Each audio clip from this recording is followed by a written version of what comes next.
92ാമത് ശിവഗിരി തീർത്ഥാടനം അതിൻ്റെ പരിസമാപ്തിയിലേക്ക് അടുത്തുകൊണ്ടിരിക്കുകയാണ്. നാളത്തെ ദിവസം കൂടെ കഴിയുമ്പോൾ ശിവഗിരിയുടെ ഏറ്റവും വലിയ ഉത്സവമായ തീർത്ഥാടന മഹാമഹം ഇവിടെ അവസാനിക്കുന്നു.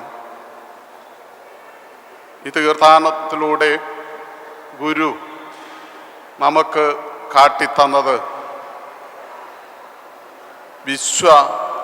മാനവികതയിൽ അടിയുറച്ചു നിന്നുകൊണ്ട്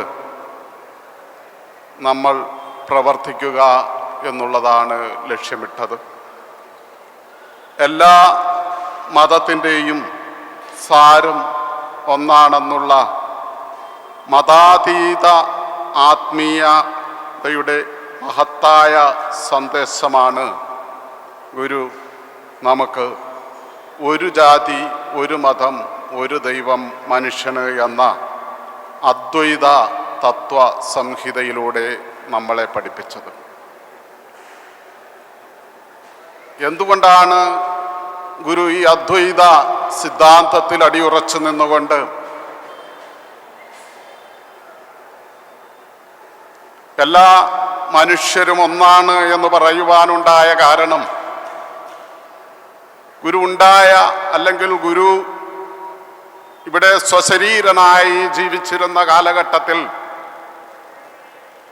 ഈ സമൂഹത്തിൽ നിലനിന്നിരുന്ന അസമത്വം, വിവേചനം, വർണ്ണ വിവേചനം, ജാതി ഭ്രഷ്ട്, ഇത്തരത്തിലുള്ള അസമത്വം ഈ ഭൂമുഖത്ത് നിന്ന് തന്നെ തുടച്ചു നീക്കണം എന്നുള്ള ഗുരുവിൻ്റെ ഉറച്ച നിശ്ചയത്തിൻ്റെ അടിസ്ഥാനത്തിലാണ് നമ്മളെ ഈ അദ്വൈത സിദ്ധാന്തത്തിലൂടെ ഗുരു വഴികാട്ടി തന്നത്.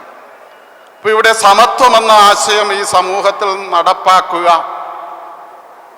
മനുഷ്യനെല്ലാം ഒന്നാണെന്ന് ചിന്തിക്കുവാനുള്ള അവസ്ഥ അല്ലെങ്കിൽ ആ ചിന്താധാരയിലേക്ക് നമ്മളെ എല്ലാവരെയും സാമൂഹ്യ നീതി നടപ്പാക്കുന്നതിന് വേണ്ടി നമ്മളെല്ലാം പ്രേരിപ്പിക്കുക എന്നുള്ളതാണ് ഗുരു ലക്ഷ്യമിട്ടത്. അപ്പം ആ സമത്വം ഈ സമൂഹത്തിൽ നടമാടണമെങ്കിൽ തീർച്ചയായും ഗുരു പറഞ്ഞ കാര്യങ്ങൾ കൃത്യമായി നമ്മൾ നടപ്പാക്കിയെങ്കിൽ മാത്രമേ സാധ്യമാവുകയുള്ളൂ.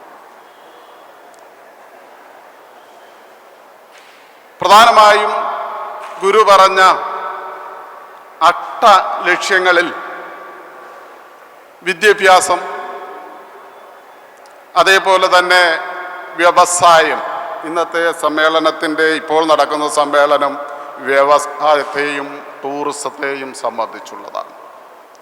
ഇപ്പോൾ വിദ്യാഭ്യാസ മേഖലയിൽ നമുക്ക് തനതായ വ്യക്തിമുദ്ര പതിപ്പിച്ച് മുന്നോട്ട് പോകുവാൻ കഴിഞ്ഞെങ്കിൽ മാത്രമേ നമുക്ക് സമൂഹത്തിൻ്റെ മുഖ്യധാരയിലേക്ക് ഉയർന്നു വരാൻ കഴിയൂ എന്ന് ഗുരു നമ്മളെ പഠിപ്പിച്ചു. അപ്പോൾ നമ്മൾ സമത്വം എന്ന ആശയത്തിലേക്ക് കടന്നു വരണമെങ്കിൽ, നമ്മൾ ഈ സമൂഹത്തിൽ മറ്റുള്ളവർക്കൊപ്പം ഇരിക്കുവാൻ നമുക്ക് കഴിയണമെങ്കിൽ നമ്മൾ അറിവ് സമ്പാദിച്ചെങ്കിൽ മാത്രമേ സാധ്യമാവുകയുള്ളൂ. അപ്പം അത്തരത്തിൽ അറിവ് സമ്പാദിക്കുകയാണെങ്കിൽ, ഇവിടെ എനിക്ക് മുന്നേ സംസാരിച്ചപ്പോൾ നമ്മുടെ ജോസ് കെ മാണി സാറാണെന്ന് തോന്നുന്നു ഈ കാര്യം പ്രത്യേകം പറയുകയുണ്ടായി. നമ്മൾ വിദ്യ കൊണ്ട് പ്രബുദ്ധരാകണം. അപ്പോൾ വിദ്യയുണ്ടെങ്കിൽ തീർച്ചയായിട്ടും നമുക്ക് എവിടെയും ഒരു അവസരം നമ്മളെ കാത്തിരിക്കും. നമുക്ക് ഏത് കസേരയിലും കയറി ഇരിക്കുവാനുള്ള അവസരം സ്വായത്തമാകണമെങ്കിൽ നമ്മൾ വിദ്യാഭ്യാസം ചെയ്തെങ്കിൽ മാത്രമേ കഴിയുകയുള്ളൂ. അപ്പം ആ അറിവ് നമ്മൾ സ്വാംശീകരിക്കുക, അത് ഈ സമൂഹത്തിൽ നിന്ന് പലതരത്തിൽ നമുക്ക് അറിവ് സമ്പാദിക്കുവാൻ കഴിയും. അതിനുള്ള ഒരുപാട് മാർഗങ്ങൾ ഗുരു നമുക്ക് കാണിച്ചു തന്നിട്ടുണ്ട്. അപ്പോൾ ആ വിദ്യാഭ്യാസ മേഖലയിൽ നമ്മുടെ വരും തലമുറയെ നല്ല രീതിയിൽ മുന്നോട്ട് നയിക്കുവാൻ നമുക്ക് കഴിഞ്ഞെങ്കിൽ മാത്രമേ നമുക്ക് സമൂഹത്തിൽ ഇന്ന് നടമാടിക്കൊണ്ടിരിക്കുന്ന ഈ ഉച്ചനീചത്വങ്ങളെ തുടച്ചു നീക്കി ഇവിടെ സമത്വത്തിൻ്റെ ശുദ്ധവായു കൊണ്ടുവരുവാൻ നമുക്ക് കഴിയുകയുള്ളൂ. അപ്പം അത്തരത്തിലുള്ള ഒരു വിദ്യാഭ്യാസം നമ്മുടെ കുട്ടികൾക്ക് നൽകുവാനുള്ള പ്രയത്നം നമ്മുടെ ഭാഗത്തു നിന്നുണ്ടാവുകയാണെങ്കിൽ തീർച്ചയായും നമുക്ക് ഈ തരത്തിൽ ഗുരുവിൻ്റെ ദർശനം ഈ സമൂഹത്തിൽ നടപ്പാക്കുവാൻ കഴിയും. ഇന്ന് ഗുരുവിൻ്റെ ദർശനം പൂർണ്ണമായും നമ്മുടെ സമൂഹത്തിൽ നടമാടി എന്ന് നമുക്ക് പറയുവാൻ കഴിയുകയില്ല. കാരണം എന്താണെന്ന് വെച്ചാൽ ഇന്നും ഈ അസമത്വം ഇവിടെ തുടർന്നുകൊണ്ടേയിരിക്കുന്നു എന്നുള്ളതാണ് അതിൻ്റെ കാരണം. അപ്പോൾ ആ ഗുരുദർശനം ഇനിയും കൂടുതൽ ആഴത്തിലേക്ക് പഠിച്ചുകൊണ്ട് നമ്മളത് സമൂഹത്തിൽ നടപ്പാക്കുവാനുള്ള ബാധ്യത നമ്മളിൽ ഓരോരുത്തരിലുമാണെന്ന് നമ്മൾ മനസ്സിലാക്കണം. ആ ഗുരു ഇപ്പോൾ പ്രവർത്തിച്ചു കൊണ്ടിരിക്കുന്നത് നമ്മളിലൂടെയാണ്. ഗുരു നമുക്ക് പറഞ്ഞു തന്ന അദ്വൈതവും അതാണ്. നമ്മളും ഗുരുവും ഈശ്വരനും എല്ലാം ഒന്നാണ് എന്ന് നമ്മൾ മനസ്സിലാക്കുക എന്നുള്ള ആത്മീയ തലം നമ്മൾ മനസ്സിലാക്കണമെന്ന് ഗുരു നമ്മളെ പഠിപ്പിച്ചിട്ടുണ്ട്. അപ്പം അത്തരത്തിൽ നമ്മൾ സ്വയം മാറുകയാണെങ്കിൽ, ഗുരുവിനെ നമ്മൾ നെഞ്ചോട് ചേർത്ത് പിടിക്കുമ്പോൾ ആ ഗുരു എന്താണോ നമ്മളോട് ഉദ്ഘോഷിച്ചത് അത് നമുക്ക് സമൂഹത്തിൽ പകർന്നു കൊടുക്കുവാൻ നമുക്ക് കഴിയും. അപ്പം നാമും ഗുരുവിനെ പോലെ പ്രവർത്തിക്കും എന്നുള്ളതിന് തർക്കമില്ല. നമുക്ക് ഈ സമൂഹത്തെ നന്നാക്കിയെടുക്കുവാൻ കഴിയും. അപ്പം എന്തായാലും ഗുരു നേരിട്ട് ഇത്രത്തോളം ക്രാന്തദർശിത്വം ഉള്ള ആള് എന്നുള്ള നിലയിൽ ഗുരു നമ്മളോട് പറഞ്ഞത് ഈ ഭൂമുഖത്ത് നിന്നും ഈ അന്ധത ഇല്ലാതാക്കിക്കൊണ്ട് അനാചാരങ്ങളെ തച്ചുടച്ചുകൊണ്ട് അറിവിൻ്റെ പാത വെട്ടിത്തെളിച്ചു കൊടുക്കുകയാണെങ്കിൽ തീർച്ചയായും നമ്മളെല്ലാവരും സമന്മാരായി മാറും. സമത്വം ഈ ഭൂമുഖത്ത് നടമാടും എന്നുള്ളതാണ്. അപ്പം അതിനുള്ള മാർഗങ്ങളാണ് ഈ അഷ്ടലക്ഷ്യങ്ങളിലൂടെ ഗുരു നമുക്ക് ഉപദേശിച്ചു തന്നത്. അങ്ങനെ നമ്മൾ എല്ലാവരും സമന്മാരായി മാറണമെങ്കിൽ തീർച്ചയായും നമ്മുടെ എല്ലാവരുടെയും ഭൗതിക സാഹചര്യവും ആത്മീയ തലവും ഉയർന്നു വരേണ്ടതായിട്ടുണ്ട്. അപ്പോൾ ആ ഭൗതിക സാഹചര്യം ഉയർത്തിയെടുക്കുന്നതിന് ഗുരു വിദ്യാഭ്യാസം ചെയ്യുന്നതോടൊപ്പം തന്നെ നമ്മളോട് അരുളിയത് നമ്മൾ വ്യാവസായികമായി പുരോഗതി പ്രാപിക്കണം എന്നുള്ളതാണ്. അപ്പോൾ ആ വ്യവസായം ഇന്നത്തെ നമ്മുടെ വിഷയം, അതിലെത്രത്തോളം ആധികാരികതയുണ്ട് നമ്മൾ പഠിക്കണം. നമ്മൾ സമൂഹത്തിൽ മുമ്പേ ഞാൻ പറഞ്ഞു, വിദ്യ അത് അഭ്യസിച്ചു കഴിഞ്ഞാൽ നമുക്ക് തീർച്ചയായും സമൂഹത്തിൽ മുഖ്യധാരയിലേക്ക് വരുവാൻ കഴിയും. അതേപോലെ തന്നെയാണ് വ്യാവസായികമായി പുരോഗതി പ്രാപിച്ചാൽ നമ്മുടെ സമ്പദ്ഘടന വളർത്തിയെടുക്കുവാൻ നമുക്ക് കഴിയും. ആ തലത്തിലും നമുക്ക് സമൂഹത്തിൻ്റെ മുഖ്യധാരയിലേക്ക് ഉയർന്നു വരാൻ കഴിയും. അപ്പോൾ ഇവിടെ സമൂഹത്തിൽ തുല്യത നടപ്പാക്കണമെങ്കിൽ ഗുരു പറഞ്ഞ ഈ രണ്ട് കാര്യങ്ങളും നമ്മൾ ഒരേപോലെ തന്നെ പാലിച്ച് മുമ്പോട്ട് പോയെങ്കിൽ മാത്രമേ സാധ്യമാവുകയുള്ളൂ. അപ്പം അത്തരത്തിൽ ചെയ്യുമ്പോൾ നമുക്ക് വ്യക്തി അധിഷ്ഠിതമായിട്ടുള്ള ബിസിനസ്സുകൾ നടത്തുവാൻ കഴിയും. അങ്ങനെ ഒരു വ്യക്തി സമൂഹത്തിൽ ഉയർന്നു വന്നു കഴിയുമ്പോൾ അത് സമൂഹത്തിന് ഗുണകരമാകുന്നു, നമ്മുടെ രാഷ്ട്രത്തിന് ഗുണകരമാകുന്നു. ഇനിയും കൂടുതലായി നമുക്ക് വ്യക്തിയാധിഷ്ഠിതമായ ബിസിനസ് ഉപരിയായി നമുക്ക് സംഘം ചേർന്നുകൊണ്ടുള്ള ബിസിനസ്സുകൾ നടത്താൻ പറ്റും.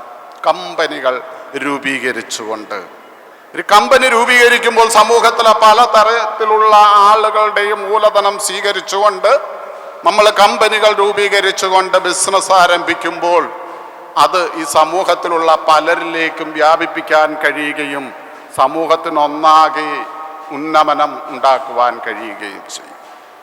അങ്ങനെ പല പല ബിസിനസ്സുകൾ നടക്കുന്നുണ്ട്. ആ ബിസിനസ്സുകൾ കൃത്യമായി നമ്മൾ അറിഞ്ഞ് നമ്മുടെ സമൂഹത്തിൻ്റെ അടിത്തട്ടിൽ കിടക്കുന്ന ആളുകളെ കൂടെ അതിൻ്റെ ഉപഭോക്താക്കളാക്കിക്കൊണ്ട് മുന്നോട്ട് പോകുവാൻ നമുക്ക് കഴിയുമ്പോൾ സമത്വം എന്ന ആശയത്തിലേക്ക് നമ്മൾ സാമ്പത്തികമായ പുരോഗതി പ്രാപിച്ചുകൊണ്ട് മുന്നോട്ട് അടുക്കുവാൻ നമുക്ക് കഴിയും.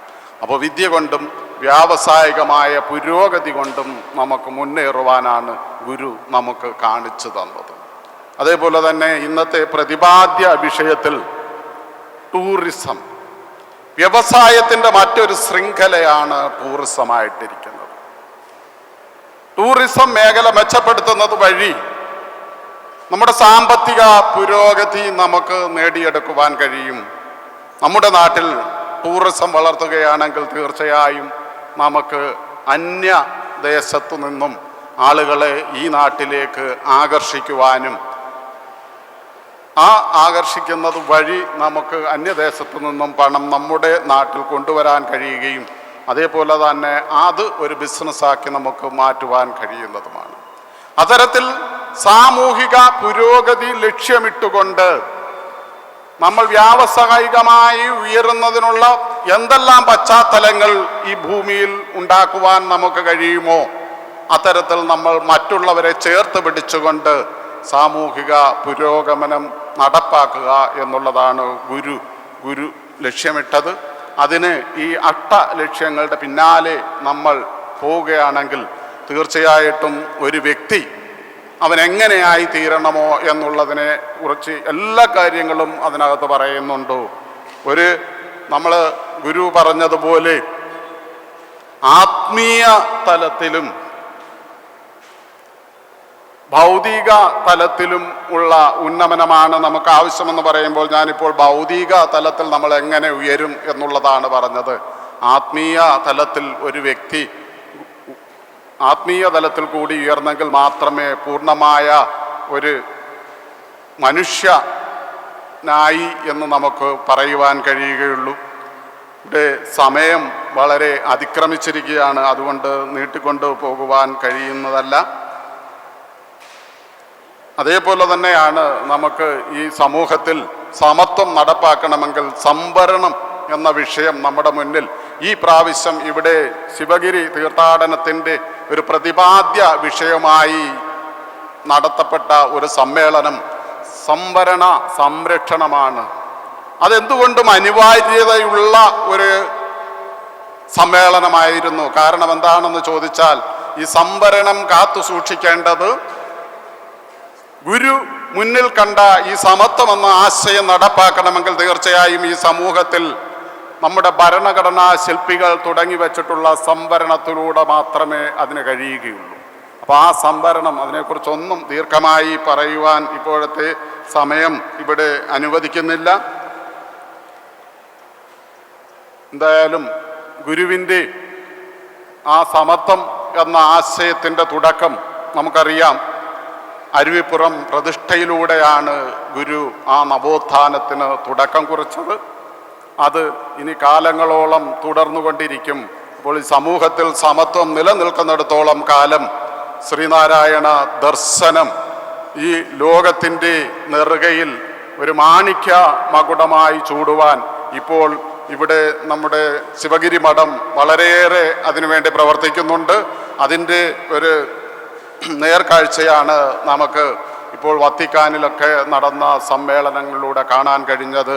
ഗുരുദേവ ദർശനങ്ങൾ ലോകമെമ്പാടും കൂടുതൽ പ്രവർത്തിക്കുവാൻ ഇവിടുത്തെ നമ്മുടെ ശ്രീനാരായണ ഗുരു ശിഷ്യ പരമ്പരയും അതോടൊപ്പം തന്നെ നമ്മളെല്ലാം കൈകോർത്ത് മുന്നോട്ട് പോകണമെന്ന് മാത്രം പറഞ്ഞുകൊണ്ടും നിങ്ങൾക്കെല്ലാവർക്കും എല്ലാവിധ പുതുവത്സര ആശംസകളും നേർന്നുകൊണ്ട് നിർത്തുന്നു. നന്ദി, നമസ്കാരം. ഗുരുധർമ്മം ജയിക്കട്ടെ.